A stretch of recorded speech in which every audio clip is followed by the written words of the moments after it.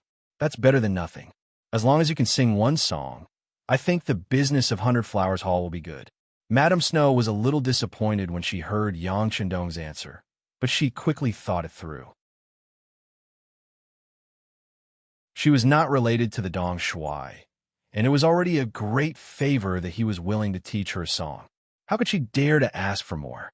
Madame Snow accepted the reality in her heart. She bowed again and said, "Please teach me Dong Shuai." Seeing that Madame Snow was thirsty for a song, Yang Chendong did not put on airs. Instead, he said to Xiao Yin, "Ina, bring me the guitar hanging in young master's bedroom." Xiao Yin had long wanted to hear young master's new song, so she agreed and left. Soon, she returned with the guitar and handed it to Yang Chendong. Madame Snow was very curious when she saw the instrument that looked like a pipa. It was the first time she had seen such a thing in her life. She wondered if it was the instrument in the Dong Shuai's hands. While she was thinking, the guitar was gently played and a pleasant sound came out. Then, Yang Chendong's unique baritone voice slowly rang out. "The tip of the peach leaf is sharp, the willow leaf is holding up the sky. In its place, Lord Ming, listen to me carefully." The words were compact, and there were no superfluous words, nor was there any decadent tone. It was just talking about the most ordinary and ordinary thing. However, the unique melody made people unable to help but like it. In fact, at the beginning of the third time, the three women could not help but hum along with it. Yang Chendong's pronunciation was very clear. Compared to last night at the Nine Arts Workshop, he sang more seriously. The three girls naturally listened to him very clearly. By the fifth time, Madame Snow had mastered most of the song with her unique ability to understand music.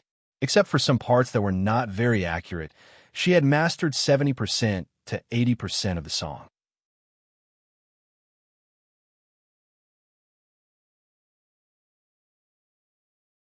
Chapter 74. Aha, not bad. Yang Chendong nodded with satisfaction after listening to Madame Shue's song. He had to admit that this woman was really talented in this aspect. Being praised by Yang Chendong, Madame Shui was happy and shy at the same time. She was also very happy because she could meet immortal Dong Shuai and learn a new song. What he did next made Madame Shui even more excited and her heart beat faster. "Madame Shui, you seem to like playing the zither. I'll teach you a new song. It's played with the zither. What do you think?" "Ah, thank you so much, Dong Shuai." Hearing that she was lucky enough to hear the second song, Madame Snow was so excited that she kept bowing with her hands folded in front of her. "Well, there are no outsiders here. You don't have to be so polite."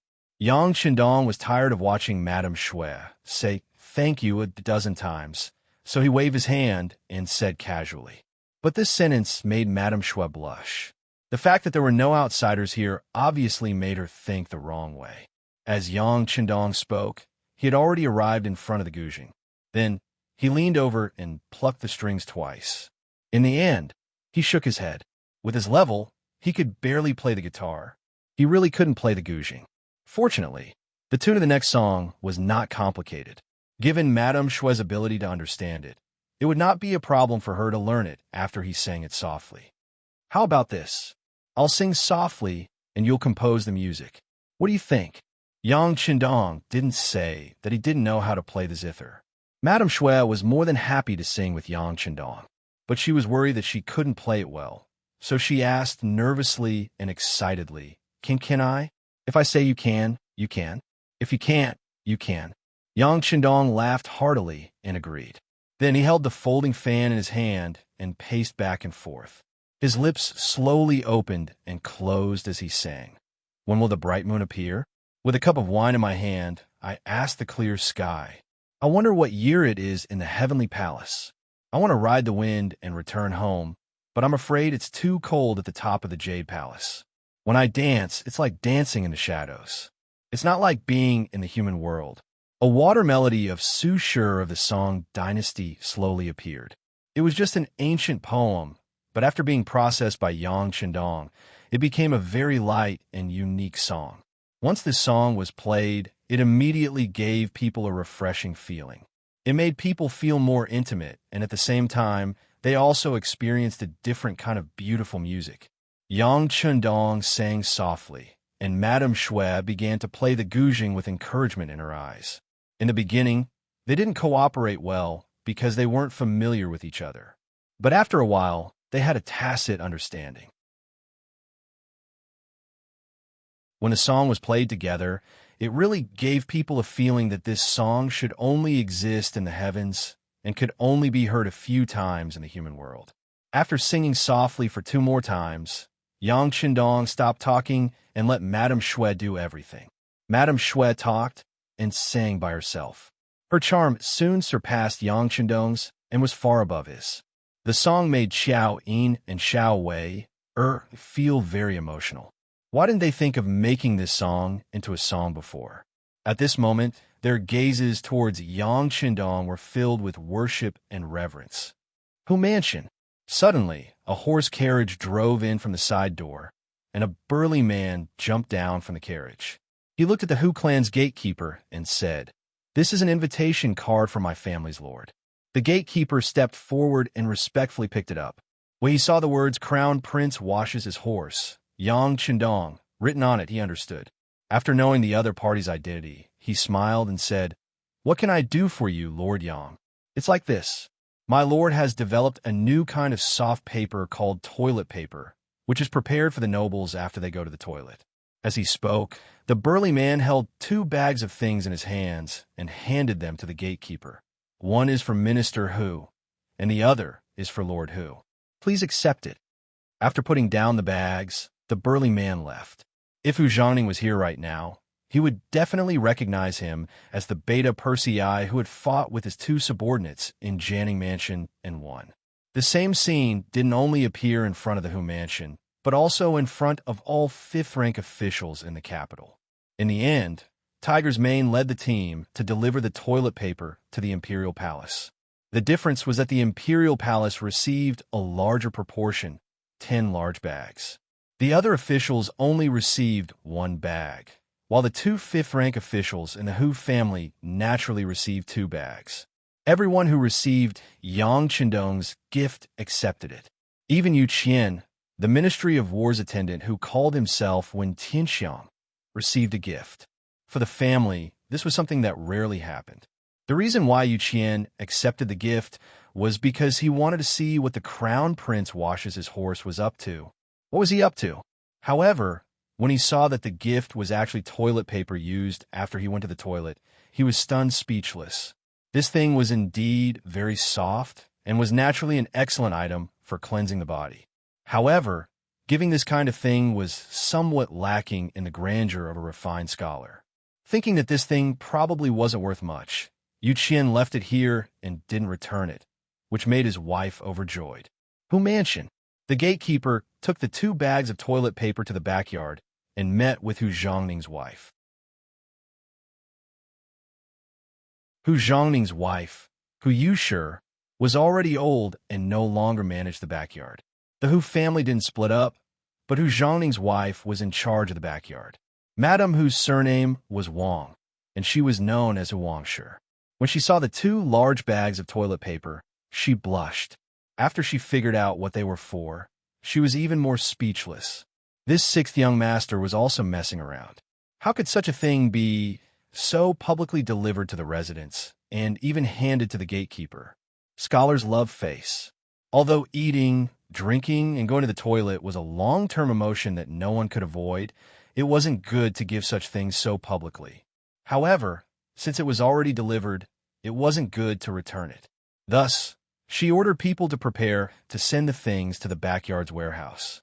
As for whether it was useful or not, she, a woman, couldn't personally try it out due to her face. However, before the item could be sent out, the sound of hurried panting and panicked running could be heard. The person who came was Hu Yan. She heard the maid, Xiao Qing, say that the 6th young master sent someone to send a gift. She was overjoyed and ran over to take a look.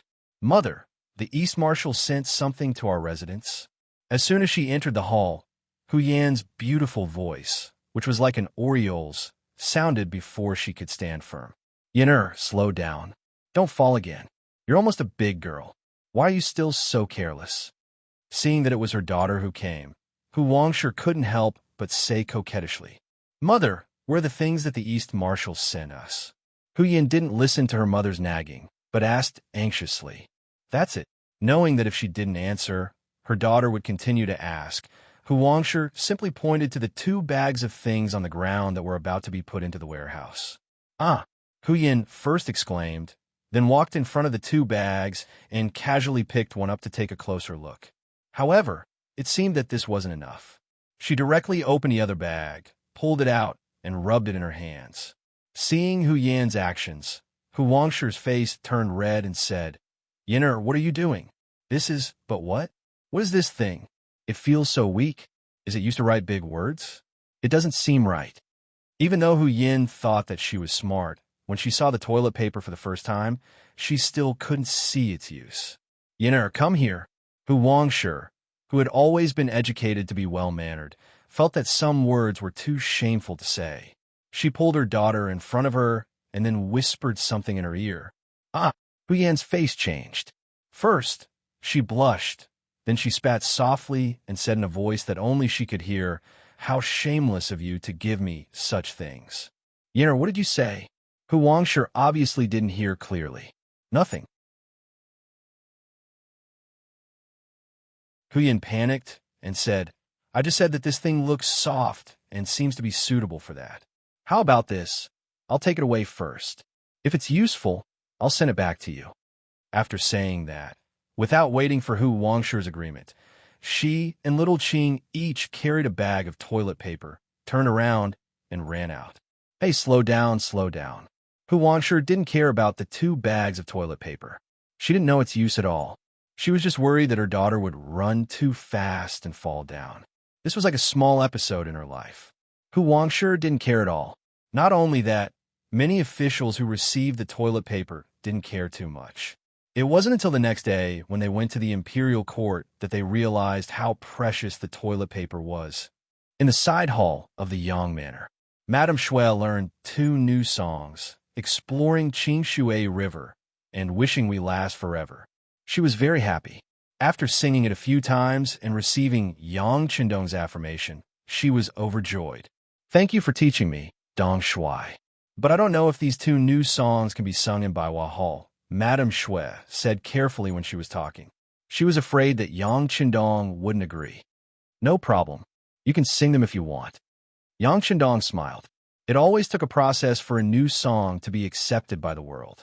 Baiwa Hall could expand its influence. Why not?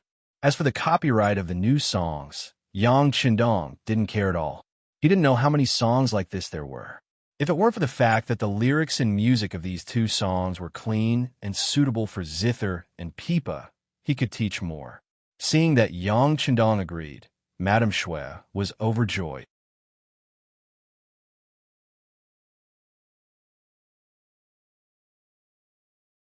Chapter 75. Yang Qindong did not stop her. Although he could not be Lady Shui's master, he had still taught her, so it was only right for her to bow to him. After bowing, she saw that it was noon and knew that Dong Shui was probably going to eat. Not daring to disturb him, she happily left the Yang clan manor with her maid Xiao Wei. Not long after they left, news came from the capital. Tonight, the 100 Flowers Hall of the Red Light District would be performing 2 new songs. They would only be sung once, so there were not many chances, so please make good use of them. The moment this news came out, many young masters who believed themselves to be elegant and elegant began to make arrangements with the young master to attend 100 Flowers Hall that night. Putting aside how lively the city had become in the Yang clan manor, as Xiao Yin ate the delicious food that Ichioer had made, she softly asked Yang Qindong, Young master, didn't you say that you wanted to take Lady Shui and Lady Xiang for your own use? You said that they were both talents, so why didn't you say a single word about them? Yang Qindong ate the food in his mouth as he shook his head and said, Haste makes waste. If I act now, it will inevitably make people think that this young master is taking advantage of the situation. Let's wait. Fortunately, there is still time. Yang Qindong naturally had his own plans. Not saying it now did not mean that he would not say it in the future. It was just that the time was not right. He understood the principle of more haste, less speed. Although with his current status, it was not impossible for him to forcefully take her away. However, if he did so, it would inevitably give others a reason to criticize him. He was afraid that his reputation of bullying women would be tarnished. This was not something that he wanted to see. In comparison, Yang Qindong preferred the feeling of success when the conditions were right. But before that, he still had many other things to do. For example, there was one thing that he needed Xiao Yin to do. "Iner, how about the young master arrange something for you?" Upon hearing that there was something to do, Xiao Yin hurriedly put down her bowl and chopsticks, an excited look on her face. "What is it? It's not difficult. I was wanting her to make a trip to the capital and find some children between the ages of 14 and 18.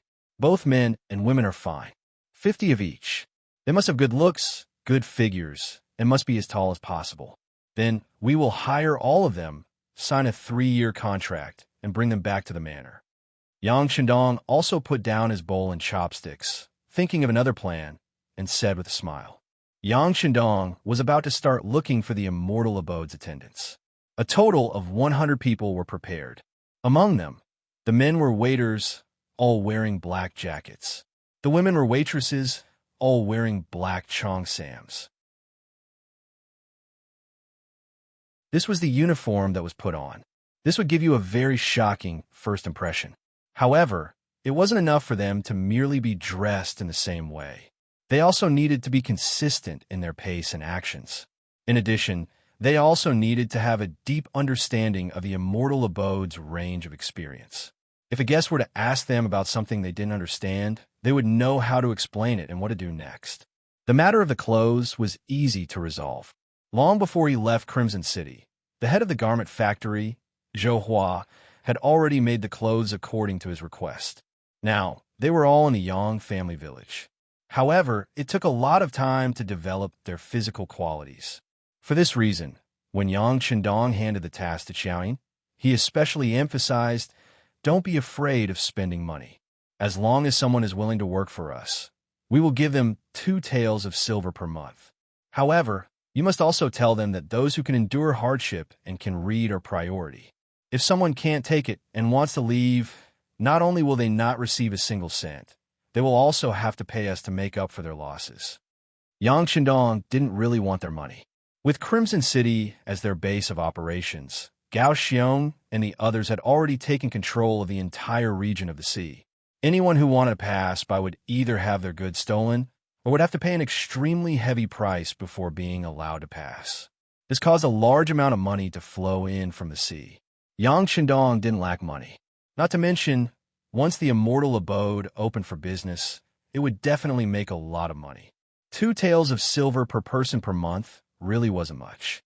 Of course, this so-called not much also depended on who it was compared to. Ordinary citizens, especially children in their teens, would definitely have very few opportunities to earn that much money. In fact, they might not even have the chance to do so. Yang Qindong only had Xiaoyin do this because he understood the situation. Yang Qindong also believed that with Xiaoyin's personality, she would definitely do a good job. Moreover, anyone who could catch her shouldn't be too bad. After all, she had followed him for such a long time. She didn't have much else, but when it came to experience, few people could compare to her. After sending Xiaoyin out of the Yang clan manor, he arranged for Qiu Vi and Yang Wu to protect her. At the same time, Qiu Vi and a group of guards also left the manor.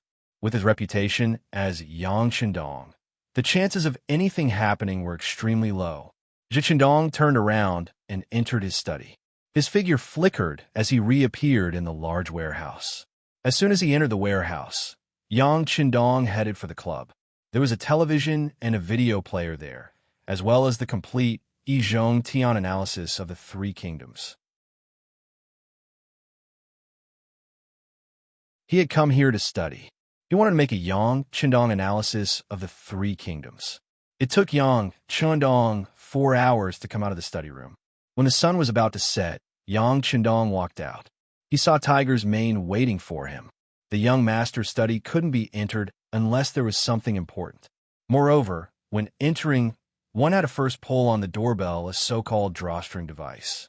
Once one pulled on the doorbell, one would be able to hear the sound from the inside. Only after obtaining permission could one enter. This was Yang Qindong's requirement for everyone around him. Even Xiaoying and Tiger's Mane weren't allowed to break this rule. This was also a habit that Yang Qindong had instilled in everyone. This way, when he needed to enter the large warehouse, he didn't have to worry about someone suddenly appearing outside to disturb him. When he saw Tiger's Mane waiting for him outside with a calm expression, he knew that there was nothing urgent. As Yang Qindong walked over, he asked Tiger's Mane, "Has everything been taken care of?" "It's been taken care of.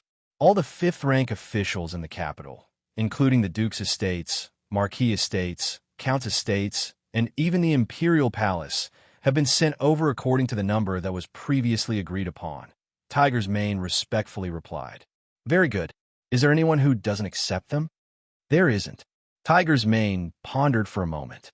Indeed, there wasn't any news of anyone confiscating toilet paper. Thus, he nodded affirmatively and said, "They've all accepted them." Not bad. This answer was somewhat out of Yang Qindong's expectations. He originally thought that there would be independent people like Yu Qian who wouldn't accept gifts. He didn't expect them to accept all of them. It seemed like they thought that toilet paper wasn't worth much, which was why they accepted it so easily. Since that was the case, he would give them a heavy blow later on. He wanted them to understand that toilet paper wasn't a piece of white paper. It was an existence that was much more valuable than that. Do we have enough toilet paper in the warehouse?" "It's sufficient. It's definitely enough to deal with the capital. Also, Crimson City is speeding up. The first batch of goods is already on its way to the capital. Wang Zhen has also sent someone over to deliver the Eastern Faction Depot's pass token. It can guarantee that the goods will be able to pass through without any obstructions." Tiger's Mane explained the matter of the Eastern Faction Depot's pass token. Upon hearing this, Yang Qindong chuckled and said, "That Wang Zhen is a smart person. He knows that it's hard to get anything back without any effort. This is good. It'll save us a lot of trouble." "Yes, with the Eastern Faction Depot's pass, our goods will be safer along the way. It will also save us a lot of trouble. We can also save a lot of filial piety along the way," Tiger's Mane said excitedly. "No." Yang Qindong stretched out his index finger and said, "We still have to pay the necessary filial piety along the way. You must know that in many cases, a county official isn't as good as a local official. There's no need to make enemies and trouble just to save some money." Seeing how certain Yang Qindong was, Tiger's Mane's expression turned cold, and he said, "Yes, Tiger's Mane will remember it. I'll instruct them later. By the way, young Master Four sent an invitation. He said that there will be a new song at 100 Flowers Hall tonight. He invited young Master Four to go with him." "No need. I still have to make all kinds of drinks with the cook, Ichioer, tonight. I won't be going to 100 Flowers Hall. But you have to send someone to keep an eye on the situation there and report back to this young Master Four." Yang Qindong shook his head. Although he also wanted to see Madame Snow's elegance, there were too many things that he needed to do. He had to do everything himself. When things were on the right track, he could relax a little. "Yes," Tiger's Mane replied, and went to arrange things. Yang Qindong strode toward the kitchen in the backyard. Xiaoying hadn't returned yet, so he seized the time to go to the kitchen. Otherwise, when she came back, it was inevitable that she would warn him to stay away from the kitchen. The red light district of the capital. At this moment, 100 Flowers Hall was packed with people. Even though there was still an hour before the start of the competition, the place was already filled with people. For example, Su Qingzong, Zhang De, Wang Si, and the others who had appeared at the Nine Arts Workshop yesterday were also here. Furthermore, they were seated closer to the stage. They were all regulars of Nine Arts Workshop and had a rather special status there. But after listening to Yang Qindong's 3 new songs yesterday, their attitudes had changed. They had naturally lost interest in the songs that they had heard countless times before. Hearing that there was a new song in the 100 Flowers Hall, and that it was sent back by Madame Shui after she went to the Yangjie village during the day, how could she hold back? She immediately ordered the servants at home to book a table here. They weren't the only ones. The news of Nine Arts Workshop's new song had already spread throughout the capital. It was said that this matter had even been called to the morning court. Even the emperor knew of this matter.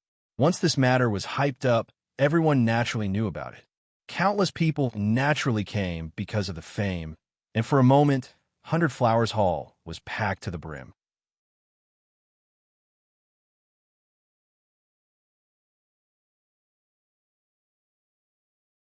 Chapter 76. Not only that, some round tables, which could only seat 4 or 5 people, were now filled with 7 or 8 people. Although it was a little crowded, it proved that there was a lively scene here. Mu Lily, the procuress, was a famous courtesan in the capital when she was young. Now she was in charge of the business of Baiwa Hall. Although she was less than 30 years old, she was still very charming. When she saw the scene today, she couldn't stop smiling. Well, let's get busy. Don't neglect the guests. This is a good opportunity for our Baiwa Hall to become famous. Mu Lily's eyes were almost narrowed into slits. She walked in the hall and greeted the guests warmly. She was afraid that she would be impolite and cause trouble because there were too many people. However, Mu Lily obviously thought too much. Today, everyone was here for the new song. At least, before they heard the new song, no one would casually cause trouble. This also made it so that although the number of people in the hall was several times more than usual, the order was not disrupted. After the performance, Madame Shui was still practicing. After all, she had only sung during the day. It was indeed a little hasty for her to perform at night. Moreover, there were so many guests today. What if she screwed up? What would she do? Wouldn't those nobles tear down 100 Flowers Hall? She had been on the stage many times, but she didn't know why she was so nervous today. She remembered that when she went on the stage for the first time, she was as nervous as she was now. Miss, you don't have to be so nervous. Although I have just learned this song, other than Dong Shui, no one else knows what the original song is like. On the other hand, Xiao Wei was thinking of ways to comfort her young miss. Xiao Wei's words made sense, but Madame Shui still shook her head stubbornly. No, I have to live up to Dong Shui's trust. By the way, Xiao Wei, is Dong Shui here tonight? Xiao Wei wanted to lie to her miss, who was full of expectation. However, she knew that she could not lie to her miss when she went on the stage. She shook her head reluctantly. Dong Shui didn't come. He didn't come? Obviously, Madame Shui was somewhat disappointed. Judging from the way Dong Shui looked at her during the day, he should still like her. At the very least, he admired her. If that was the case, why couldn't he come to 100 Flowers Hall today when he could go to Nine Arts Workshop yesterday? Seeing that her young miss was in low spirits, Xiao Wei was afraid that something bad would happen.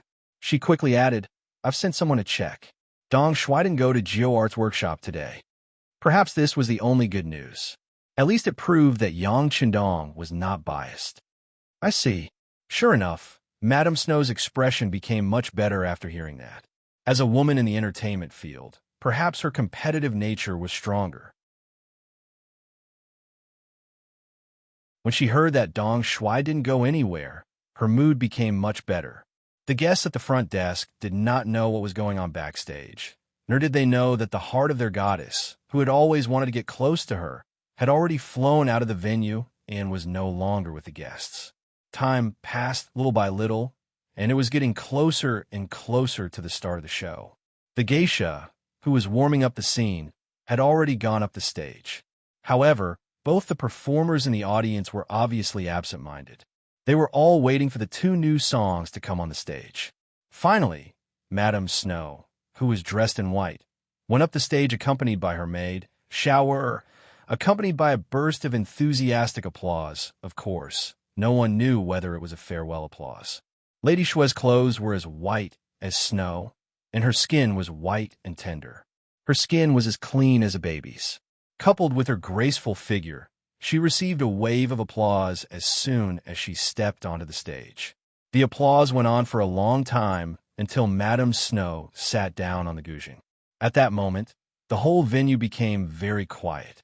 In the silence, under the eager eyes of the audience, the sound of the guzheng rang softly, accompanied by Madame Snow's pleasant monologue. A long time ago, there was a firearms camp. Song Lao San and his family lived next to it. They had nothing to do. The monologue was to let more people know the story so that they could understand the main idea of the song. It was also specially requested by Yang Qindong. At least, the monologue was still needed before the song became a hit. When people became familiar with the song, the monologue could be skipped at any time. The monologue made people's expressions change again and again. From the monologue, they seemed to have seen the tragic ending of the young couple who loved each other. In the corner of the hall, a handsome scholar with a white face was listening to the monologue with tears in his eyes. Beside her, there was a handsome attendant accompanying her. However, she seemed to have forgotten her role, which was to look after the young master. At this moment, her eyes were also filled with tears. She was like a dam that was about to burst, and the rain could pour down at any time. Little Qing, how do you think he came up with such a tragic story? Is Little Six really referring to himself? Did he really have such an unforgettable love when he was young? The seated young master gently wiped away the tears that were about to flow out and asked the attendant standing beside him. Little master, I don't know. The attendant shook her head and said in a choked voice. In the hall, many people were moved and affected by the story, but none of them shed tears like the two girls. The situation here was naturally noticed by the diners at the surrounding tables. Some people naturally looked over. Lower your head. Noticing that some people were looking at her table, the young master quickly lowered her head, and so did the attendant who accompanied her. The two girls reacted quickly. In addition, the place was a little remote and the light was dim, so the others could not see what was going on. Then they all turned back to the stage. Sensing that other people were not looking at them, the master and the attendant looked up and made faces at each other. It was also at this moment that their mischievous nature was revealed. If Lord Zhongning was here, he would definitely be shocked to discover that these two so-called young masters and errand boys were actually his precious daughter, Hu Yin, and her personal maid, Xiao Qing. They came here naturally because they heard that Baiwa Hall was going to sing a new song at night. They also knew that Madame Shui had just returned from Yangjia village during the day, which made them even more curious. After some discussion, they decided to come here in person to see what Madame Shui looked like. Let's see if this new song is really as good as the rumors outside say. That can really make people unforgettable and has the effect of making people feel relaxed and happy. The tip of the peach leaf is sharp, and the willow leaf is holding up the sky. Lord Ming in his position, listen to me carefully. After the narration, the song officially began. With Madame Shui's beautiful voice, a refreshing song entered people's ears, which made people feel comfortable and comfortable. Unlike Yang Qindong's voice, Madame Shui's voice seemed to be sadder. Even Su Qingzong, Zhang De, Wang Si, and Yang Yang had the same feeling. There was a beginning and an end. When the song came to an end, there was silence in the field at first. Then, there was an earth-shattering applause. It seemed to form a heat wave, which was about to melt Madame Shui on the platform. Thank you. Seeing the effect, Madame Shui stood up and said, "Greetings to everyone." Then she slowly sat down and put her slender fingers on the zither. The tune of Wishing People Forever began to reverberate in the Hall of Blossoms. People were first attracted by the clean tone of the song. Before long, Madame Shui's beautiful voice rang out. When will the moon be bright? With a cup of wine in my hand, I asked the sky, I wonder what year it is in the heavenly palace. Geo Arts Workshop. It was not as lively as yesterday. In fact, it was even quieter than before. Although Madame Shui's name had been hung outside the Geo Arts Workshop today, and it did attract some young master and child masters, their status could not be compared with that of the guests in Baiwa Hall. On the stage, Madame Shui just sang 2 old songs and then left with a sad face. As soon as she went backstage, Chuena, the procuress, came up to her and said, "Sister Han Xiang, it's all my fault. I shouldn't have stopped you from going to Dong Shui yesterday." No, Sister Chui, it's not your fault. I thought too much. I've decided to go to Yang Village tomorrow. No matter what, I'll ask Dong Shui to teach me 2 songs. Madame Shui looked very determined and confident. She regretted it when she learned that Madame Shui had gone to Yang Village during the day. Then the news came out that Madame Snow had learned 2 new songs and had gotten Dong Shui's permission to sing them in public for the first time in the 100 Flowers Hall that night. She regretted it even more. Yang Qindong was the first to come to GeoArt's workshop, so she had the advantage. However, she did not seize the opportunity and gave all the benefits to others. How could Madame Shui, who still had the title of courtesan, accept this? Whether it was to fight back or for the future business of GeoArt's workshop, she needed to see Dong Shui again. She wanted to humbly ask for advice and restore her prestige. The curfew was about to start. A large number of people in Baiwa Hall began to leave and go their separate ways. In the crowd, 2 young masters, Hu Yin and Little Qing, who were dressed as young masters, were hurriedly walking in the direction of the Hu mansion. They had come out in disguise this time. If their grandfather, father, and mother found out, it would be a scandal. The dignified young mistress of the Hu family went to the red light district and went to Baiwa Hall to listen to songs. Once such a shocking matter was spread out, the Hu family would definitely be criticized for not having a good upbringing. Even if Hu Yin could find a suitable marriage, it would be hard to say.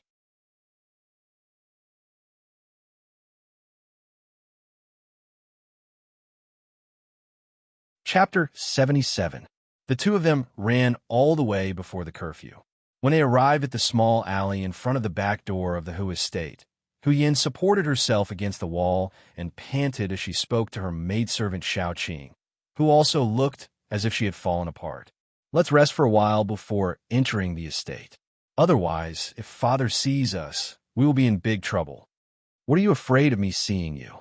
A deep male voice rang out beside her. It wasn't loud, but it sounded like a clap of thunder in Hu Yan's ears. Ah, ghost.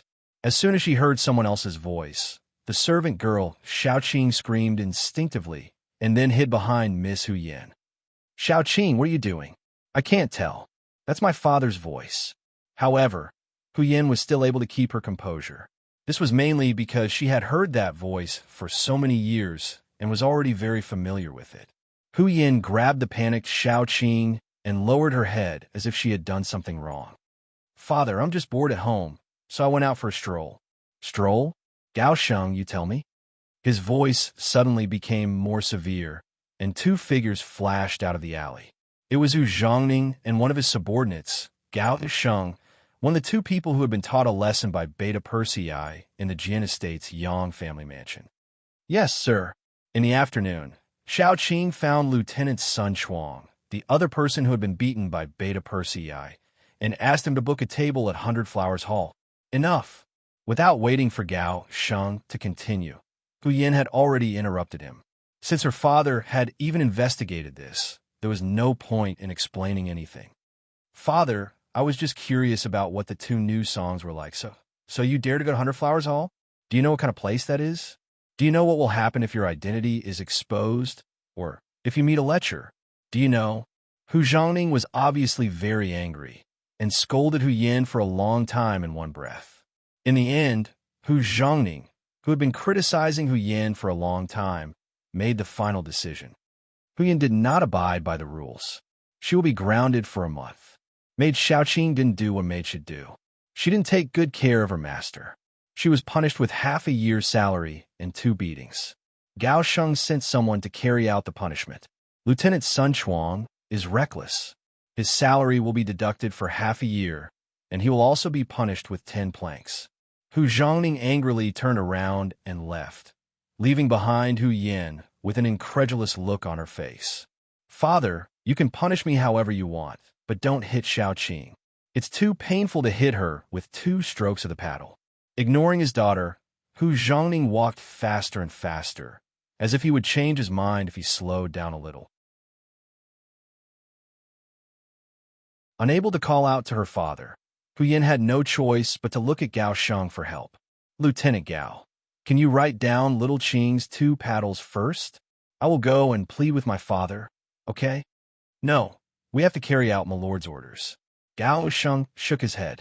This time, Hu Zhongning was truly angry. Even Lieutenant Sun Chuang had to be punished with 10 planks. If he dared to disobey orders and not hit Shaoqing, then he would be the one to be hit.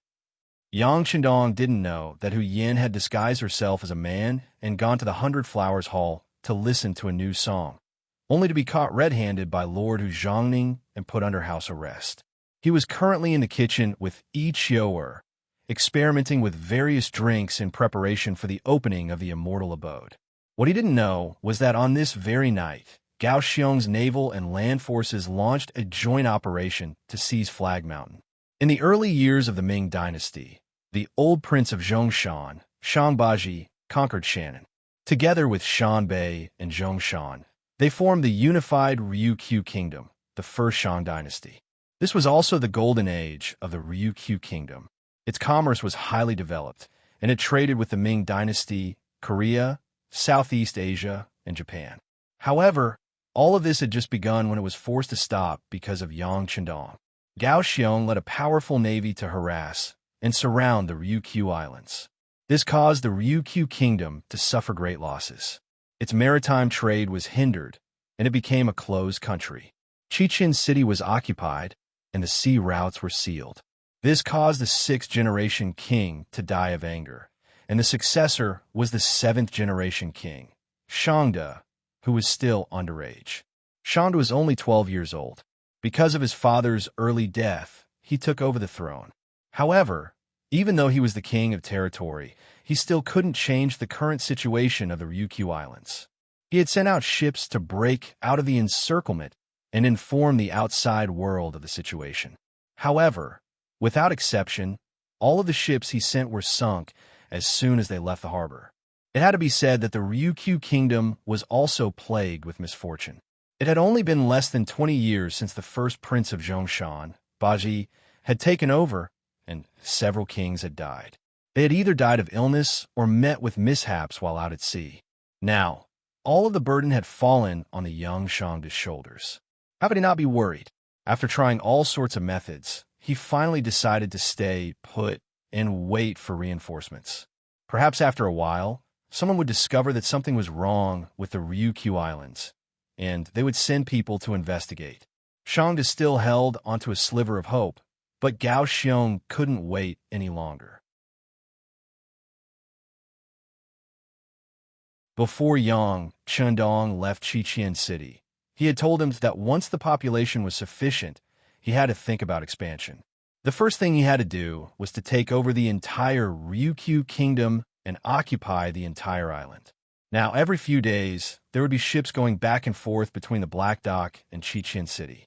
The people on those ships were all Han people of the Great Ming Dynasty. They had all been secretly obtained by Lung Song during Deng Maoqi's uprising. Lung Song completely obeyed Yang Chendong's orders. He plundered everyone he saw and robbed everything he saw. Chichen City, which originally had a low population base, began to rapidly expand. Although he didn't see any danger yet, Gao Xiong still remembered what the sixth young master had said. If a man doesn't think far ahead, he will definitely have immediate worries. For this reason, he decided to attack Qishan, which was the closest to Chichen City in the southwest. Based on the principle of obtaining the greatest victory with the least casualties, Gao Xiong made a detailed pre-battle plan before he made his move. He gathered the 1st Company Commander 1st Lieutenant Xiao Feng and 3rd Company 1st Lieutenant Chang Tingshan at home, and came up with a plan to attack Qishan from both inside and outside. At the beginning of the 9th month of the 13th year of the Great Ming Dynasty, when Yang Chendong had just arrived in the capital and was still stirring up trouble, Gao Xiong started his operation. That night, the wind was strong. Especially for an island like Ryukyu, the wind was even stronger at night. The flag on the city wall of Qishan swayed vigorously, and the flagpole seemed as though it would break at any moment. On such a night, it was rare for anyone to come out. It was the same even on the city wall. The few soldiers of the Shang dynasty who were in charge of night duty had already hidden in a small hut to rest. In the small hut, 20 soldiers were all squeezed together. This made Captain Li Luan unhappy. If everyone is here to rest, who will be guarding the city wall? What if those pirates attack us? Captain, don't worry too much. With such a strong sea breeze, Wouldn't they be blown away by the wind if they want to climb up the city wall, which is more than 30 feet tall? Besides, I don't think there's anything wrong with those pirates. Occasionally, when the weather is good, us brothers can see them. Those people on the other side are wearing good clothes, and all of them have oily faces. They must be eating well, unlike us, who are often in arrears with the military pay. The lives of the commoners will only be harder. One of the soldiers didn't seem to be afraid of Li Luan. After he complained, the other soldiers also started to talk. Although Li Luan was a little angry, he knew that his prestige wasn't enough to make these people shut up. Speaking of which, he was also angry. His wife and children didn't even have enough to eat, which made him, the captain, extremely dispirited. While everyone was sighing and complaining about how they were born the wrong time, they didn't know that in such a strong sea breeze, Lung Feng had already used a triangular anchor and other equipment to climb up the city wall, which was more than 30 feet tall. Such a city wall might seem very tall to others, but to the members of Lung Feng who often had to climb it, it was just child's play. In less than half an instant's time, a row of 30 Vanguard members had all arrived at the top of the city wall. The wind is so strong. Use your guns. Company Commander Xiao Feng, who followed the first batch of members up the city wall, decisively ordered the soldiers to put away their crossbows and switch to their Type 95 submachine guns when he heard the whistling wind. The 30 people's movements were uniform. In just a few seconds, they held their guns in their hands and performed a pre-battle inspection. When the first person raised his right thumb to indicate that the inspection was complete, the other 29 people did the same thing. Everything was done silently and swiftly. It was obvious that this wasn't the first time such a drill was conducted. Xiao Feng observed the performance of the Lung Feng soldiers. He nodded slightly and made a gesture to disperse and surround them. The 30 soldiers immediately moved forward in a fan formation. During this period of time, no one made a single sound. In the dark night, they were like ghosts that appeared and disappeared unpredictably, approaching the small hut on the city tower that could be used as a residence. In the small house, the soldiers were still complaining.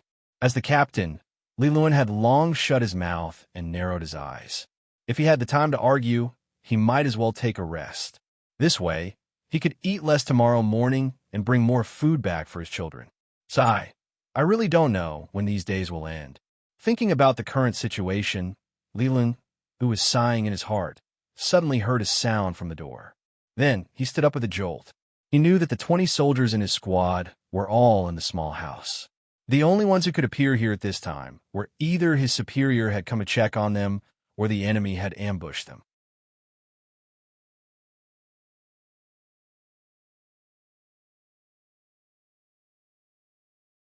Chapter 78. Li Luan's reaction wasn't slow, but the person's reaction was faster. Before Li Luan could pull out his sword, a black muzzle was already pointed at him. Not only that, there were several black muzzles that were pointed at his subordinates. Don't move. Those who surrender will be spared. Those who resist will be killed. A loud voice sounded. It was the voice of the company commander, Xiao Feng. As soon as he finished speaking, bah, a gunshot rang out. One of the Shang Dynasty's soldiers clutched his chest and fell to the ground with a look of unwillingness and shock. In his hand, he had already pulled out a long sword and was about to slash forward.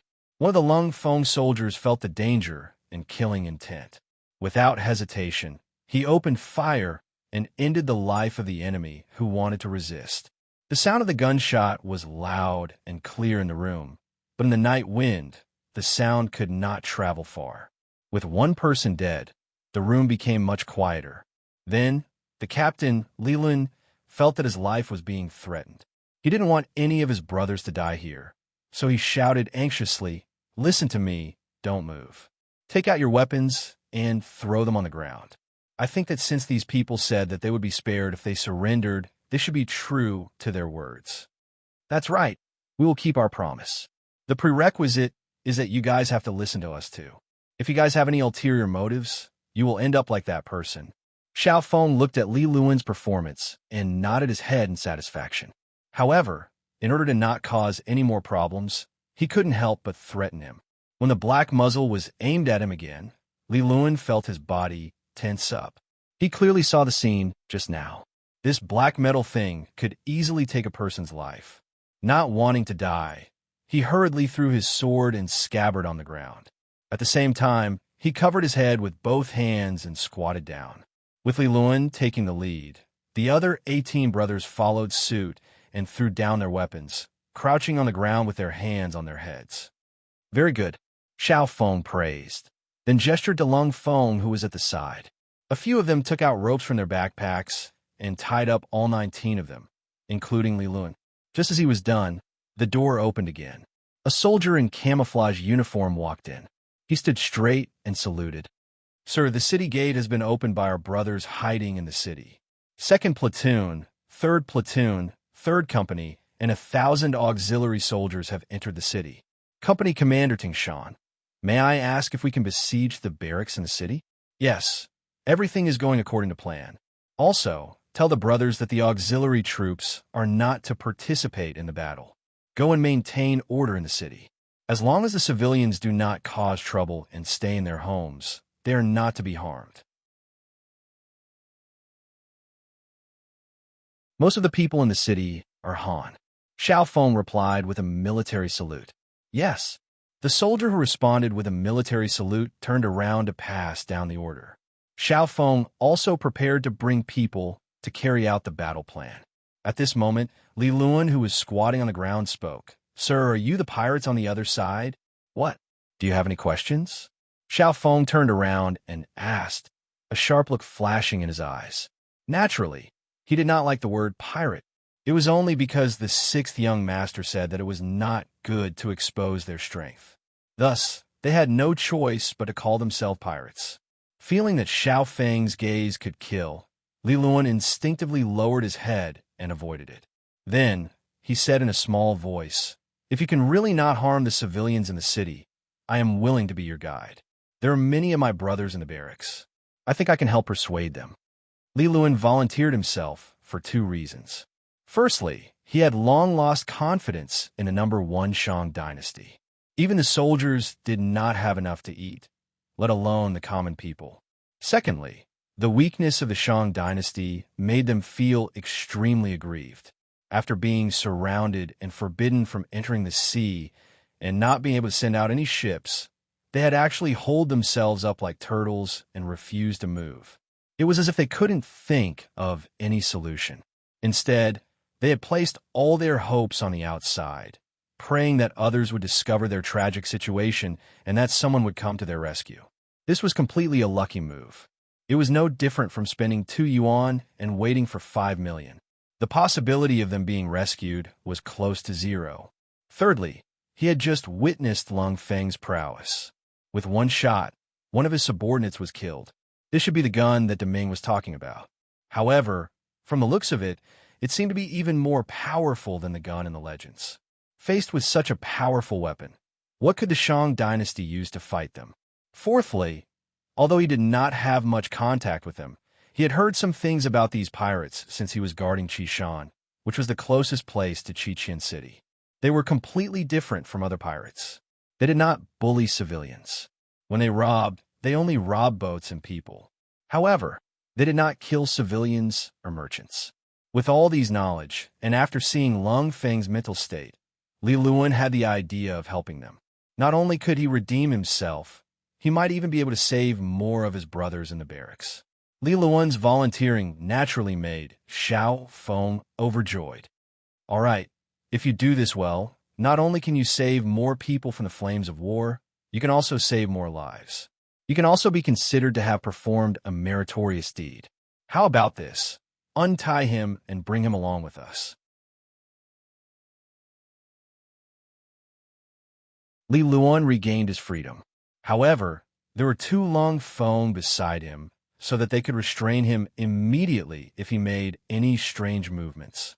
With Li Luan leading the way, the cold vanguard moved even faster. With the cover provided by the strong wind at night, when the 1st company and the 3rd company, a total of 200 cold vanguards, arrived at the entrance of Qishan military camp, the soldiers there were still not alerted at all. Rocket launcher team, get ready. Everyone, load your guns. If there's any resistance, kill." As soon as they arrived in front of the barracks, Xiao Feng and Third Company's Chong Tangshan looked at each other and gave out the order for the battle. In an instant, the 200 people completed their actions silently.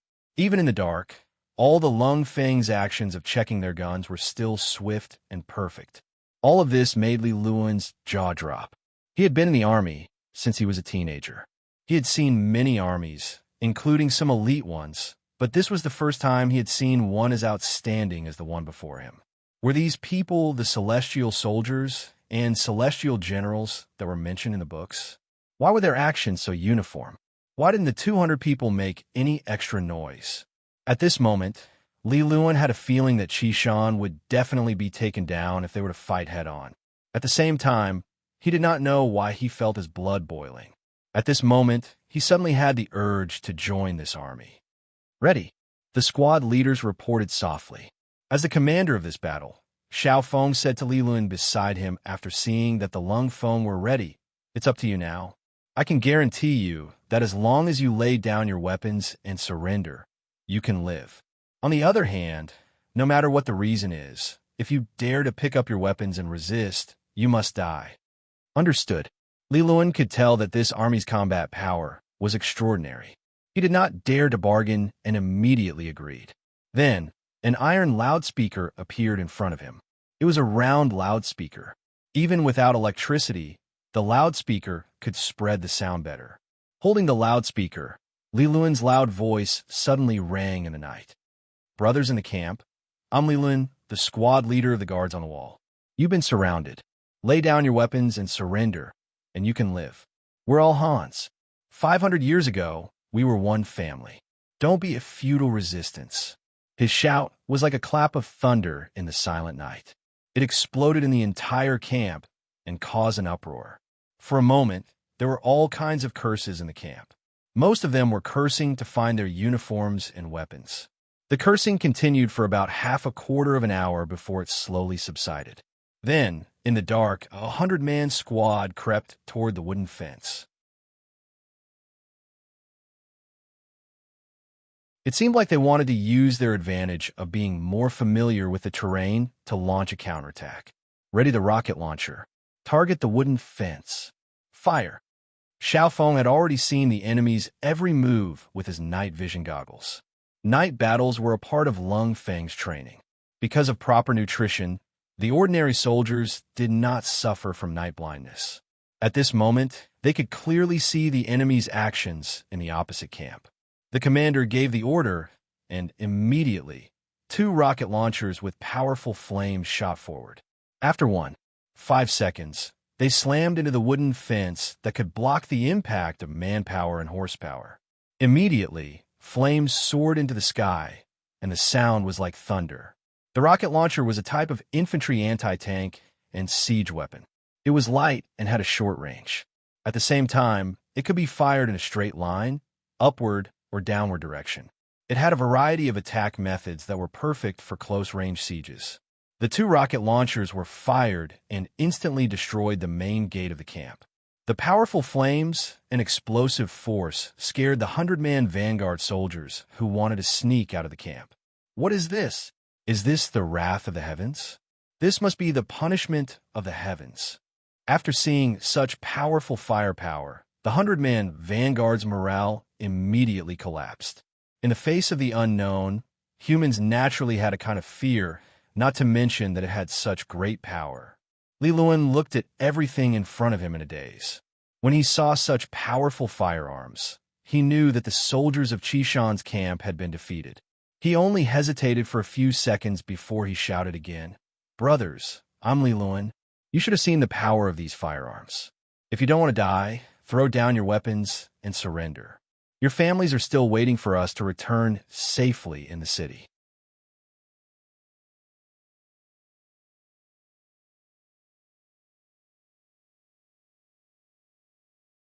Chapter 79.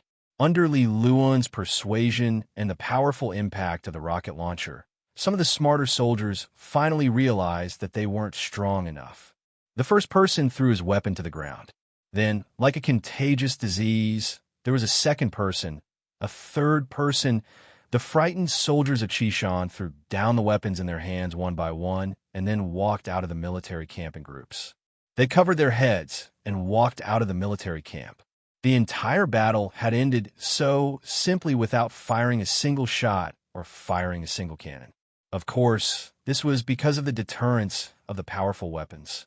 However, more importantly, it was because the soldiers of Chishan already had a grudge against the Shang dynasty. They didn't have enough to eat and couldn't wear clothes. Such an army had long lost their morale. How could they be counted on to win the battle? From Li Luan's words, the Chishan military camp had more than 2,000 soldiers. Xiao Feng ordered the auxiliary soldiers who had already entered the city to maintain law in order to take in the captives. At the same time, Chishan city was sealed. Only people were allowed to enter and not leave. The entire city was checked overnight. If there were any dangerous people, they would be killed. However, at the same time, the soldiers were not allowed to harass the commoners. If they were caught, they would be dealt with according to military law. After occupying the city, there had been countless military exercises to maintain peace. Putting them in Chishan city was just turning the exercises into actual battles. However, the soldiers of Lung Feng who had made all kinds of preparations were still very familiar with it. In just a few hours, Chishan city's law and order were restored. There were even some courageous commoners who dared to appear in the morning market to continue trading. When the sun rose, a new 5-starred red flag was placed on the city walls of Chishan city. This meant that from this moment onwards, this place was under Yang Qindong's control. Get someone to inform Captain Gao Xiong of this news. Then pass it on to the 6th young master. At the same time, all platoon leaders and squad leaders will have a meeting to review the battle and point out their own shortcomings. Xiao Feng followed Yang Qindong's training and carried out his work with a mindset that there must be a conclusion after the battle. In conclusion, it was a method that could allow people to grow and become stronger quickly. Reality also proved that a big summary after a big battle and a small summary after a small battle could expose more potential problems and point out the correct direction to fight the next battle. In the palace hall, the officials had already arrived at the morning court. Because the emperor had not arrived yet, the officials gathered in 2s and 3s to chat. Lordly, did you receive Yang Shima's gift yesterday? A voice that was not too abrupt came from the crowd. In fact, he was already used to such conversations before every morning court session. Lord Zhang, what kind of gift is that? Isn't it just toilet paper? Lordly shook his head lightly, as if Lord Zhang was making a fuss over nothing. Hey, there are many ways to use that. If I'm not wrong, you definitely haven't used that thing. Lord Zhang said with a mysterious expression. Am I useless? Did you use it? Lord Li's curiosity was piqued by Lord Zhang's words. Of course, it's all thanks to my wife. When it was delivered, her stomach was not feeling well, so she took it and used it. When she came back, she told you about the wonderful effects of this thing. It was really comfortable and very soft. I didn't believe it, so I used it once. Haha, I decided that after that, I'll always use this toilet paper. Not only that, when I'm done with court, I'll send someone to the Yang clan manor to find a Yangxian horse and get some more, Lord Zhang said, as if he had benefited from this experience. It wasn't just Lord Zhang in court. Lord Wang, Lord Sun, Lord Zhou, Lord Wu, and the other officials had all used this benefit and knew of its benefits. The officials who didn't think much of it before were all intrigued by the words of these people. They all decided to go back to their mansions to see what the toilet paper was. They wanted to see if it was better than the wood and bamboo pieces that they usually used. Because of Yang Qindong, the toilet bowl had been introduced first, and the majority of officials in the capital had already started using it. Now, toilet paper had become a complementary product. Although it seemed unremarkable, it was truly the beginning of a new civilization. Not to mention what was said in the morning court. After the court was dismissed, most of the important officials hurried back to their residences. Not long after, the stewards of the various residences boarded their carriages and left the city, heading straight for the Yang clan manor 15 li south of the city. This was because the Yang clan manor had a large number of potatoes and it was the only one in the Great Ming Dynasty. For its safety, the Eastern faction guards and embroidered uniform guards took turns to guard the manor to prevent anyone from causing trouble. When the stewards of the various residences arrived, they were all blocked outside. Left with no choice, they could only pass the visiting card from their family to Steward Yang Nung and explain their intentions.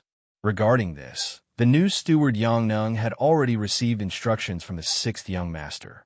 He cupped his fists and said to the stewards who came forward to ask for toilet paper, "I'm sorry, everyone. My sixth young master said that the toilet paper was shipped from the sea and the production is limited." Previously, I took out the toilet paper because I thought that it would be better to share it with everyone, but now I really don't have much left. If everyone really wants it, then wait until the Heavens Beyond trading firm opens for business and buy it there. Yang Nung had a smile on his face. As the saying goes, a slap doesn't hit a smiling face. Since he had already said so, what else could the stewards do? They could only hurriedly return to their residences. Since they didn't have any new goods for a while, they would have to use the toilet paper that was delivered yesterday, sparingly. Other than the first young master and first madam, everyone else could forget about using it. Of course, there are also some officials who thought that Yang Qindong was too stingy.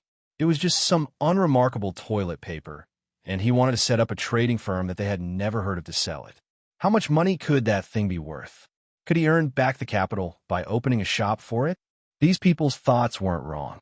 After all, toilet paper wasn't something that could be put on the table. Moreover, it wasn't like they couldn't do without it. In the past, when there was no such thing, shouldn't everyone still do what they should do? For something like this, if it was sold at a high price, there probably wouldn't be many people who would buy it. However, if it was sold a low price, they probably wouldn't even be able to earn back the rent for the shop. That was the normal way of thinking, but how could the people of this era guess what was going on in Yang Qindong's mind? If you said that toilet paper wasn't worth much, there was nothing wrong with that. However, Yang Qindong firmly believed that once people were used to it, they wouldn't be able to adapt to it if you asked them to use wood or bamboo.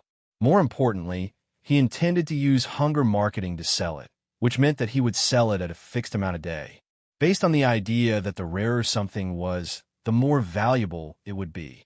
Once the supply exceeded the demand, the price would naturally rise. When that time came, if other adults used toilet paper, would you still have the nerve to use bamboo? Even if the price was slightly higher, there would still be many people who would rush to buy it. The capital was not like any other place. There were many rich people here, and even more people with authority. Even if the price of toilet paper was a little more expensive, it was still completely acceptable. This would become one of Yang Qindong's tools for making money. Although he couldn't make a huge profit, he would win in the long run. Who residence? Little Qing was lying on a wooden bed with a painful expression. The 2 hits on her buttocks made her feel as if she was about to die. Little Qing, how do you feel? Does it hurt? With a face full of tears, Hu Yin at this moment made people truly understand what it meant to say that women were made of water. Ever since they returned to the courtyard last night, and little Qing was beaten twice, she had been crying nonstop. Even after a night had passed, her tears still flowed out uncontrollably. She really didn't know where her tears came from. "Miss, don't cry. Your eyes are swollen. It's so ugly." Resisting the pain on her, but little Qing, who felt sorry for Hu Yin, squeezed out a smile and said, "The miss was the master, and the maid was the servant." In this hierarchical feudal society, little Qing still dared to make fun of her miss like this. It could be seen that the relationship between the two was really good to a certain extent. "I don't care.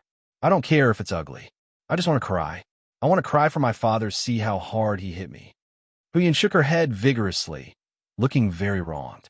"But miss, the Lord has already hit me. It's useless even if you cry. It's better to find some medicine for little Qing to apply to the wound." Little Qing shook her head helplessly. Her miss was really cute at this time, but her was really painful. Do I need to apply medicine? Little Qing, is it very painful? Don't worry, I'll go out and find medicine." Hu Yin also got up at this moment, then wiped the tears on the corner of her eyes with her sleeve, and then strode out of the room.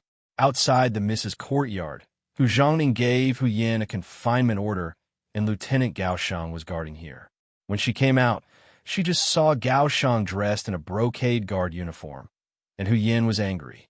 She thought that it was this person who complained and caused her, little Qing, and Lieutenant Sun Chuang to suffer. Mississippi. As soon as he saw Hu Yin come out, Gao Sheng straightened his chest and greeted her. Although he knew that what he did was arranged by the Lord, it was a fact that he had offended the miss. As soon as Hu Yin walked to the front of the courtyard, she deliberately pretended to be very angry and looked at Gao Sheng. But perhaps this gaze was too weak. Gao Sheng's expression did not change, and he still looked neither servile nor overbearing. Do you have injury medicine? Hu Yin, who wanted to be angry and ignore Gao Sheng, soon couldn't bear it. Thinking of little Qing, who was in pain in the room, she had to lower her head. Yes.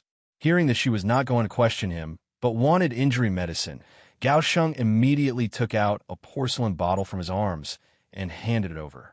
Use the amount of medicine to cover the wound 3 times a day.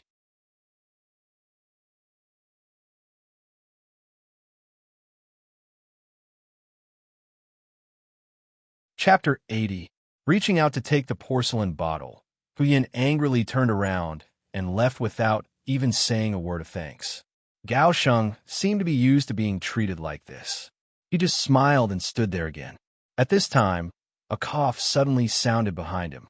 He turned around vigilantly. After seeing the person, he hurriedly bowed respectfully and said, "Sir." Why did Miss look for you just now? The person who came was Hu Zhongning. At this time, he had a constipated expression. After the morning court, he was called by his mother, Hu Yushi, to find a way to get some toilet paper. At this moment, Hu Zhongning was stumped.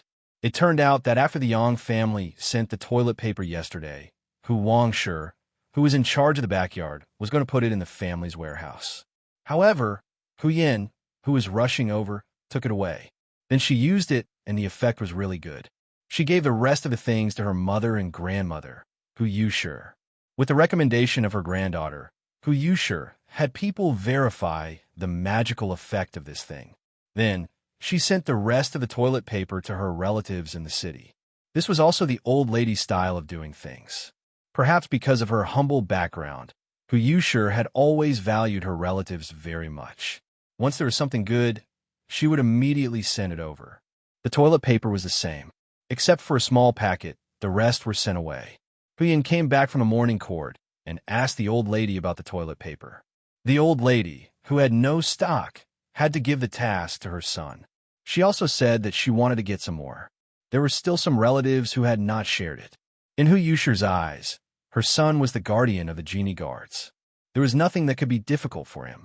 After Hu Zhongning received the task, he was not in a hurry.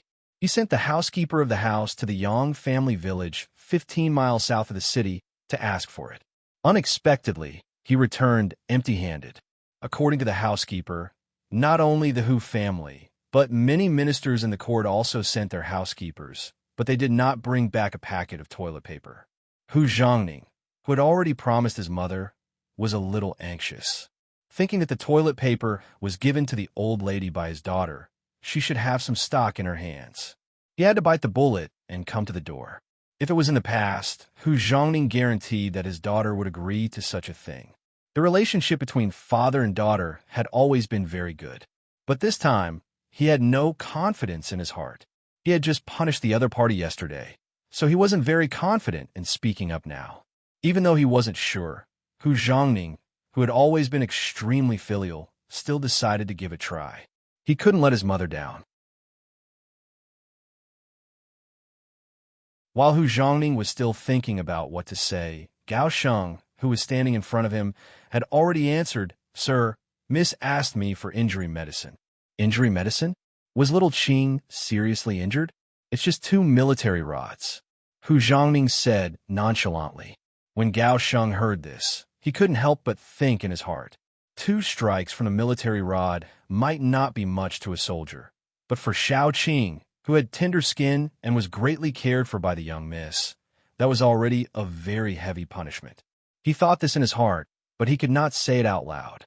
He could only say with a serious expression, This is the first time that maid Xiaoqing has been beaten by the military. In addition, these 2 beatings were not exaggerated at all. It is inevitable that she will be injured. What? Was there no water at all? I say, you're also right. She is a maid, not a thick-skinned soldier like you. How could she be treated equally? Hu Zhongning pretended to be very angry and reprimanded Gao Sheng. Then he said casually, "Okay, I will go in and take a look." He strode into the young Miss courtyard. Looking at Hu Zhongning's departing figure, Gao Sheng was stunned in place. How could he not be treated equally? If these 2 beatings were exaggerated and didn't hurt or itch, he was afraid that when he returned, he would be accused of favoritism. This job was really not easy to do. Hu Zhongning strode into Hu Yan's courtyard. Before he even entered, he called out loudly, "Is Yin here? Father is coming in." As soon as he shouted, Hu Yan, whose face was still filled with anger, had already walked out of the main door. "Of course your daughter is here. Where can a grounded person go?" Huh? Hu Zhongning smiled awkwardly when he heard the obvious hidden meaning in her words. Then he stretched his neck and glanced into the room. "Is your maid, Xiaoqing, all right?" "All right. She won't die for the time being." Hu Yan's answer was still cold. This time, she was really disappointed in her father. It was true that she had done something wrong, and she deserved to be grounded. However, he shouldn't have hit little Qing so hard. There was a lot of blood on her, but she cried for the whole night and was still in a trance at this time.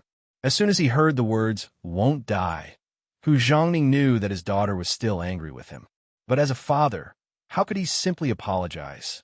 Thinking that if he continued, there might be more sarcastic remarks waiting for him, he simply did not ask anymore. Instead, he asked straightforwardly, "Yin, Father wants to ask you, do you still have the toilet paper that the Yang family sent yesterday?" If it were any other time, Hu Yin would definitely ask why. But now she was angry and turned around to leave without thinking. After a while, when she came back, she put a small packet of untouched toilet paper into Hu Zhongning's hand. "Don't tell me there's only this much?"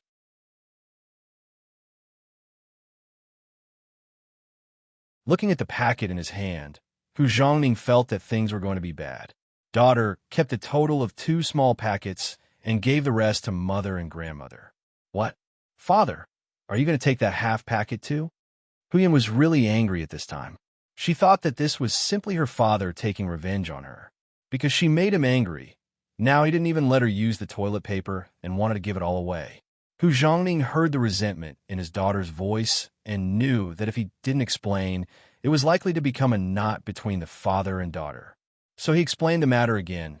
"It's not that father wants it, but Yinner knows your grandmother. Whenever she has something good, she must give it to her relatives. See, when the toilet paper came, she gave it all away, but it was still not enough, so she called father and asked me to think of a way." But the housekeeper of the house went to Yang, Jia village. The housekeeper of the 6th young master said that the things were shipped from the sea and were not products of our great Ming dynasty. Now he doesn't have any stock in his hands. If he wants it, he can wait until the Heavens Beyond Trading Company opens and buy it there.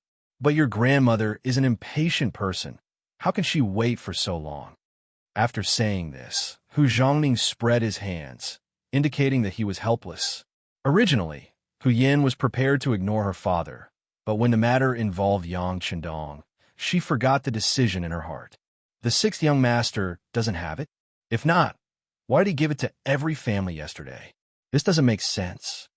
Yes, if you say that the 6th young master doesn't have it at all, no one will believe it. But thinking about it, there shouldn't be much left, so it should be true. Otherwise, he wouldn't have embarrassed so many officials. But since he did this, the idea of getting the toilet paper from there is very small. Hu Zhongning said as he shook his head. After hearing her father's analysis, Hu Yin didn't have the same opinion. Instead, she said seriously, since the 6th young master has it, as long as the people sent out are suitable, they can definitely get some. Why don't I go? She had always wanted to see what Yang Chendong looked like, but she didn't have a chance. Wasn't now the right time? She was going to get toilet paper for her grandmother, which was a show of filial piety. Even if others knew, they couldn't blame her. Originally, Hu Zhongning was still worried about this matter. His identity as a butler was not easy to use. Did he have to go personally? If he wanted to come, it would be fine, but if he didn't, wouldn't he lose face? Hu Zhongning really didn't have a better way to deal with Yang Chendong. He had just made a great contribution, and the potatoes hadn't ripened yet. Who could force him to do things? Using martial arts to subdue people, how powerful was that young heir beside him? He was definitely not a match for him. If he couldn't do it, Hu Zhongning had no other way. But now that he heard that his daughter was going personally, his eyes lit up. Yes, his daughter was a child. It would be best if she came, but even if she didn't, it wouldn't be a big deal. But the only thing was that his daughter wasn't married yet. If word got out that she was so ostentatious, it would be bad for her reputation. Hu Zhongning didn't reject her immediately. Instead, he looked like he was deep in thought, which made Hu Yin see hope. Father, just let me go. I promise that after I go, as long as there is a little bit of toilet paper left in Yangjia village, I will get it for you. All right, I won't go alone. I'll ask Sister Yang Qi to go with me as a companion. I think outsiders won't be able to say anything. Sister Yang Qi, are you talking about Yang Duo heir who married Wang Go? Hu Zhongning immediately mentioned the situation of a Yang family's seventh sister. In the past, Hu Zhongning wouldn't have known about a daughter of the Yang family. But ever since Yang Chendong appeared, Yang Duo heir had become a celebrity and a woman that everyone knew. Yes, it's her, Hu Yin said proudly. Yang Duo heir hasn't been to the Yang village yet. This time, it's only right for me to accompany her back. When the sixth young master sees his seventh sister and is happy, won't he give me whatever I want? Hu Yin said proudly, but in her heart, she was thinking that since it was her first time meeting Yang Chendong, she should at least bring some greeting gifts. So, she set her sights on Yang Duo heir. Hu Zhongning thought about the feasibility of this matter. Indeed, with such a reason, Yang Chendong would have a good impression of her, and the chances of her getting toilet paper would increase a lot. But then his gaze fell on his daughter again, looking at her with a faint smile.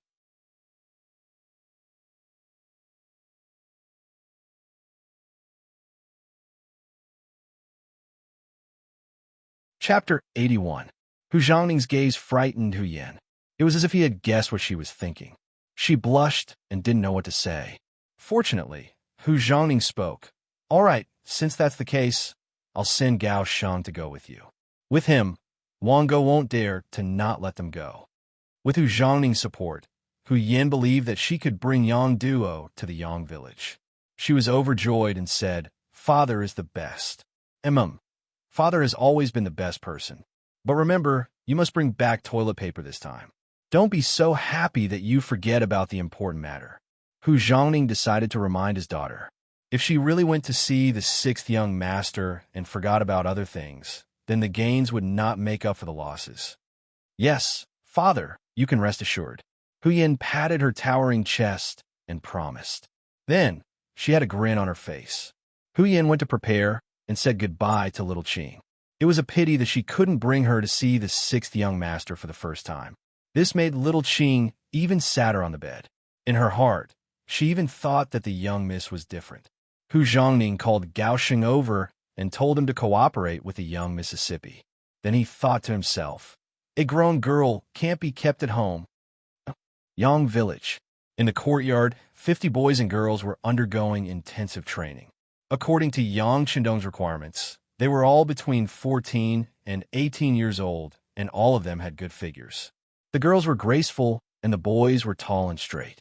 After praising Qiao Yin, he asked each yoer to make a delicious meal for the 100 boys and girls, letting them fully experience the feeling of warmth. Then he took out the clothes that he had already prepared. When everyone changed into the new clothes, it was as if they had become different people. They were full of spirit and beauty. Not bad. You all have good external conditions, but this is not enough. But that's not enough. If you can't pass the next training, you'll still be eliminated. Do you understand? Yang Chendong stood in front of 100 people like a general who was called out on the battlefield. His voice was like a flood. Understood, the young boys and girls replied nervously. Here, they had new clothes to wear, and they could eat meat for every meal. Moreover, the dishes were very delicious. Every month, they would receive 2 taels of silver. This new life filled them with hope.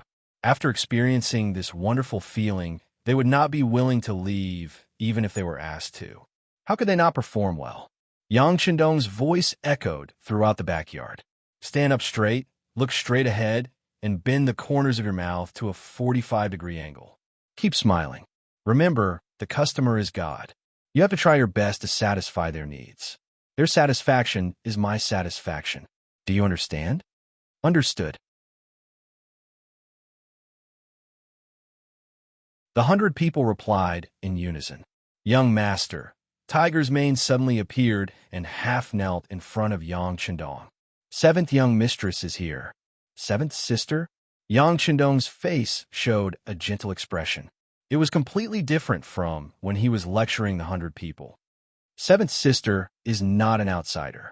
Invite her here. She might be in a better mood if she sees the children. Yes, young master, Miss Yang has been waiting outside the manor for 4 hours. What do you think? Tiger's mane did not leave immediately. Instead, he lowered his head and continued to report. Tell her that I have something to do today. I'll see her another day. Yang Chendong waved his hand. Since Miss Yang was late to find out, she had to pay the price. After understanding Yang Chendong's intention, Tiger's mane stood up and left. Outside the manor, Yang Duo sat in the carriage with a gloomy face. She had a snow-white oval face and a pair of black eyes under her slender eyebrows. However, there was no light in her eyes. Instead, there was a hint of sadness. Once upon a time, Yang Duo was the apple of the Yang family's eye.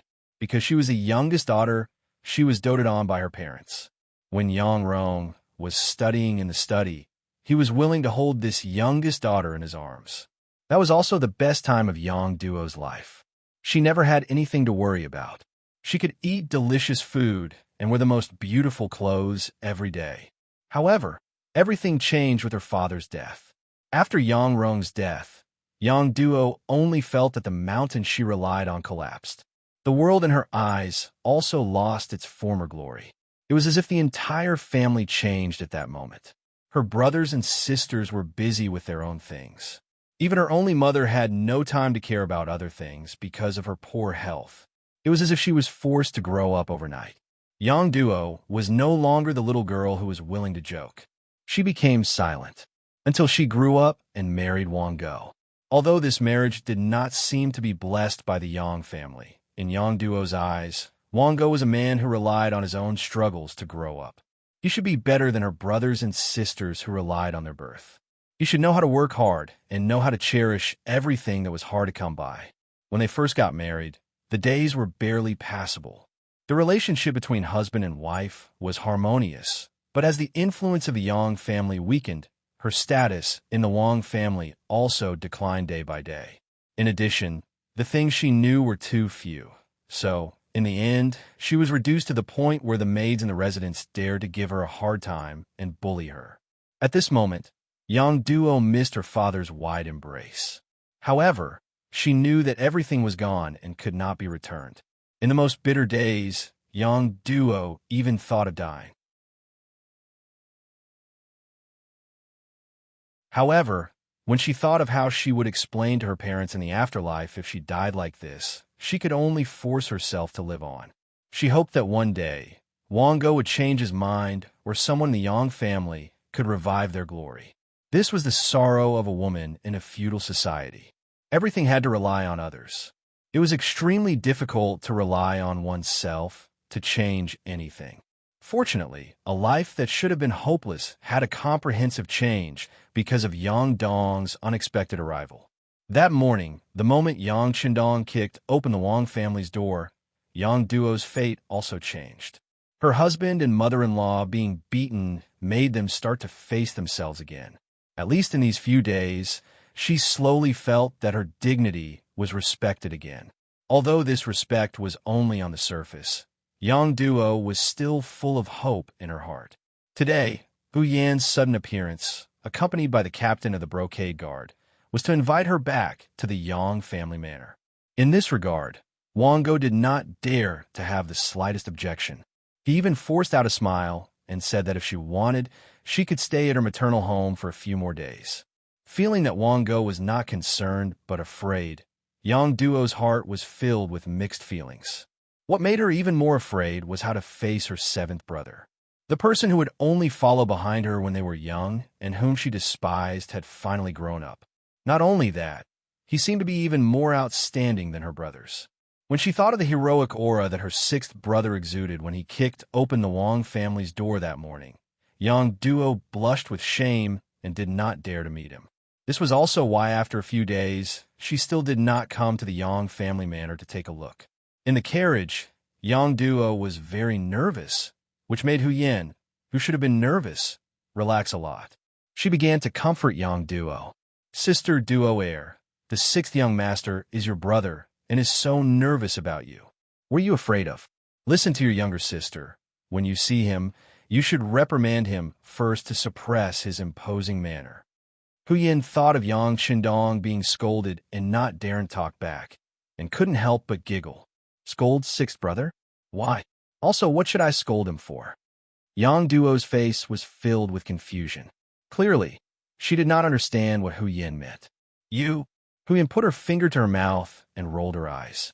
Suddenly, she said in surprise, scold him for beating your husband and mother-in-law.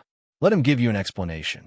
In short, you have to shock him first and let him know how powerful you are. Hu Yan's idea made Yang Duo shake her head and say, I'm not powerful. Otherwise, I wouldn't have suffered such a big loss in the Wang family. Forget it, I'd better not scold sixth brother. He beat the imperial court officials for me. He took a great risk.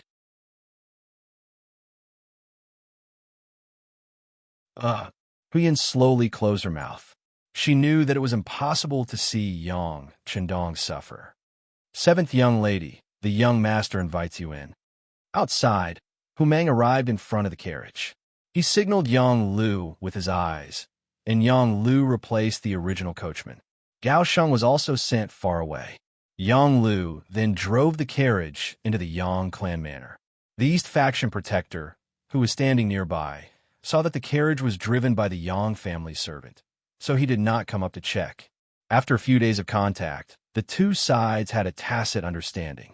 The East faction protector and the genie guard would not take the initiative to trouble the Yang family. The Yang family servants also followed the rules. All the carriages that came here were checked by those people, except for the Yang family's carriages. In Yang Qindong's words, this was the Yang family manor. Did the Yang family need to check their own home? What was the reason? For this matter, the East faction protector also reported the matter to Wang Zhen, but the answer he got was that since the sixth young master said so, he would do as he said. The carriage smoothly drove into the Yang family manor. Through the curtain of the carriage, Hu Yin looked out curiously. However, it didn't seem to be any different from the other manors, which made her feel a little disappointed. It was not until the carriage drove into the square in the backyard of the Yang family manor that the scene in front of her changed. She saw 100 boys and girls wearing clothes that she had never seen before standing under the scorching sun, motionless. God, the clothes they wear are so beautiful. Hu Yan's gaze was deeply attracted by the scene in front of her as she spoke like a love-struck fool.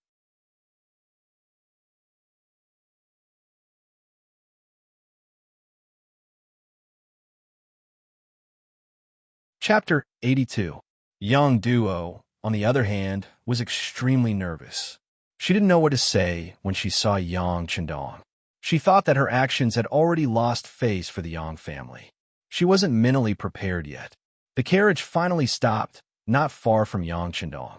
From here, one could clearly see Yang Qindong, dressed in green, sitting under a parasol, leisurely drinking tea.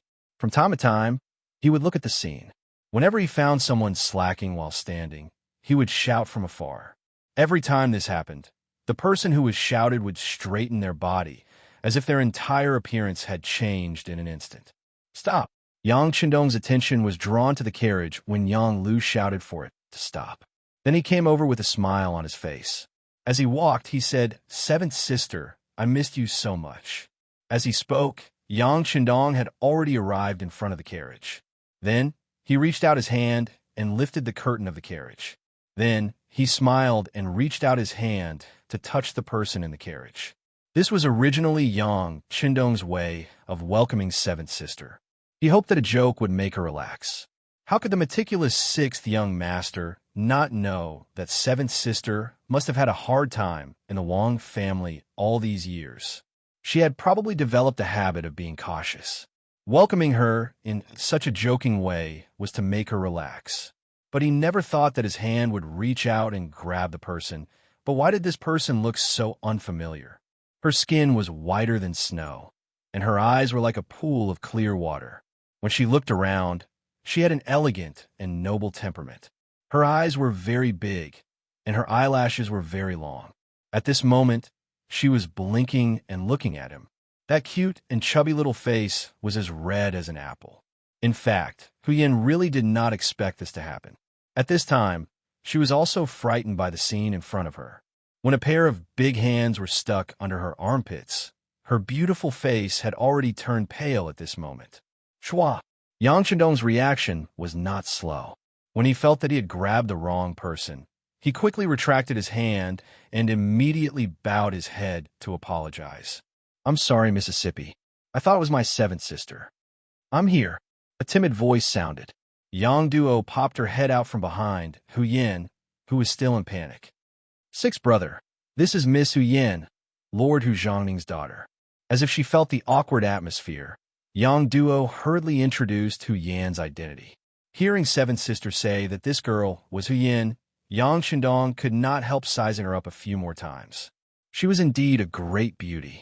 In terms of looks, she was similar to Zhao Liying, but her body was more voluptuous. "So it's Miss Hu. My apologies." Yang Chendong's reaction was fast.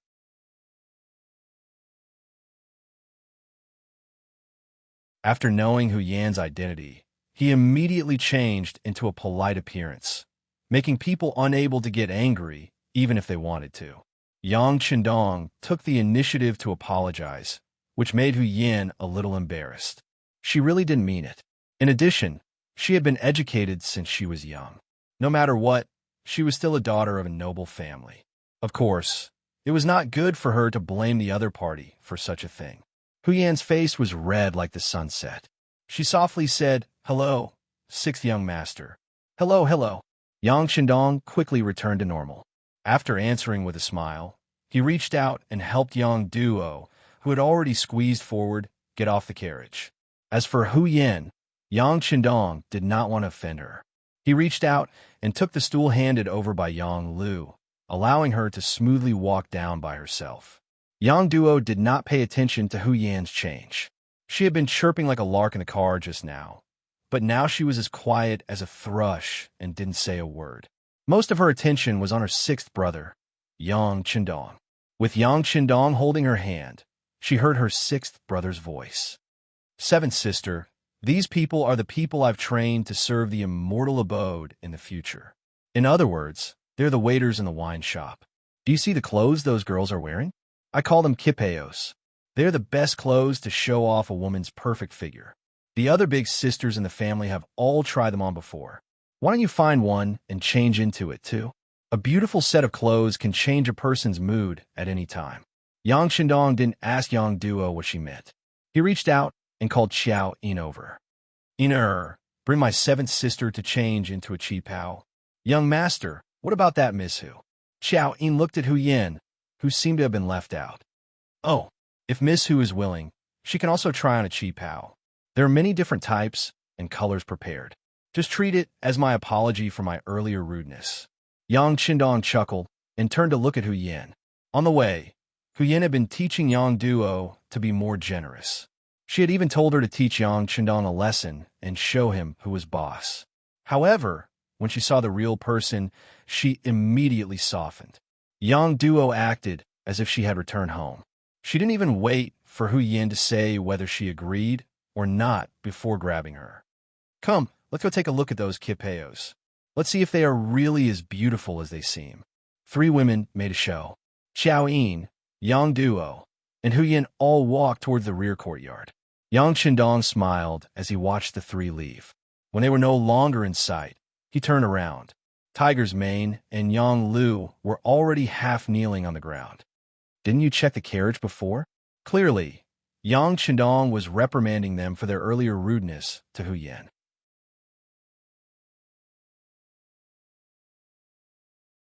It is this subordinate's dereliction of duty. I originally thought that since it was Miss Seven's carriage, there was no need to check it. Tiger's mane lowered his head. He knew that he had really made a mistake this time. Fortunately, it was Miss Hu Yin who came. If it was an assassin, the sixth young master would have been in danger. The Yang clan was his own family. There was no need to check. This was Yang Qindong's previous order. There was nothing wrong with them following orders. For a moment, the sixth young master couldn't punish them. He could only shake his head and say, "Forget it. This won't happen again. In the future, we still have to check the carriage. At the very least, we can't let any bad people sneak in. Also, have you prepared the people I asked you to prepare to serve Miss Seven? They are ready. They are in the rear courtyard. I'll tell them to get ready immediately." Tiger's mane knew that this matter was over. However, he definitely couldn't be so careless next time. "Good. Go, and tell them to get ready." Yang Qindong nodded. Then, as if he had thought of something, he asked, "That's right. Do you know why Miss Yin came here?" From the information he received from the security bureau, he already knew that Hu Yin was paying attention to him. Yang Qindong narcissistically thought that the other party probably had a good impression of him. However, even if she had a good impression of him, it was impossible for her to directly come to his door. At that time, girls weren't that open. This was especially true for young ladies of noble families. They were extremely reserved. "I don't know." Tiger's mane shook his head. Although the capital's security bureau's capabilities were constantly increasing after investing a large amount of money, he still didn't know what had just happened to the Hu clan. "Forget it. Let's go." With the idea of taking things one step at a time, Yang Qindong had Tiger's mane and the others leave. As for himself, he returned to the large umbrella. His gaze fell on the 100 young men and women who were still practicing their stances in the distance. In the fitting room in the backyard, Xiao Yin and the other two women were currently seriously choosing the most suitable qipao for them. Among the three, it wasn't Xiao Yin's first time in this room. She was also the first to choose. It was a set of sapphire blue qipao that represented purity. When paired with her petite face, it appeared very cute. Yang Duo chose a yellow qipao with golden edges. She was tall to begin with, so wearing it on her slim body made her look even more elegant. Hu Yin took the longest time to choose. In her eyes, it seemed that every one of them was very beautiful. In front of her were beautiful clothes that she had never seen before. In the end, she still chose a white qipao. This was a color that went with all kinds of colors. When worn, it gave off a pure and flawless color that didn't even have a speck of dust. In the fitting room, there were several mirrors that were said to be divine objects in the palace. It was very good for them to see their own style through these mirrors. Of course, these mirrors couldn't be leaked out yet. Xiao Yin also explained this point to the two women. Otherwise, the mirrors in the palace wouldn't seem so noble and mysterious. However, Xiao Yin also said that mirrors like these would be circulated in the market in the future. It was just that there wouldn't be a lot of them. In accordance with the principle of rare things being valuable, this would show off their nobility. As for the mirrors, the two women only looked at them curiously. If it was any other time, perhaps they would be attracted. However, right now, their attention was completely diverted by the qipao on their bodies. Right now, they were looking at themselves as if they had just met each other. In their minds, they never thought that one day they would be so beautiful. To say something narcissistic, at this moment, even they were attracted to themselves. All right, seeing Hu Yin and Yang Duo spin in front of the mirrors who knew how many times, Xiao Yin smiled like a flower and said, "The ugly daughter-in-law will have to see her parents-in-law sooner or later. Let's let the young master take a look and let him give his opinion." The young master said that women wear beautiful clothes for others to see. As a man, his opinion will be more pertinent. Therefore, they have more authority and qualifications to judge. These words caused Hu Yin to immediately cover her mouth and chuckle. The Dong Shui is really something. He clearly wants to take advantage of others, yet he still makes the reasons sound so dignified. Oh, could it be that Miss Hu is afraid of letting the young master see your current appearance? As a woman, Xiaoyin had long felt that Hu Yin looked at the young master differently. However, she was already prepared to share the young master with others. Furthermore, with her status, she would be very happy if she could be a bed-warming maid in the future. Naturally, she didn't have the authority to be jealous of others. You're tuning into the Romance Rendezvous YouTube channel. We're so grateful for your support, and don't forget to subscribe to join us on this incredible journey through captivating stories.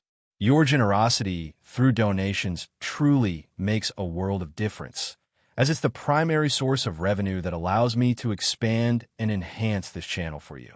Thank you from the bottom of my heart for being a part of this adventure.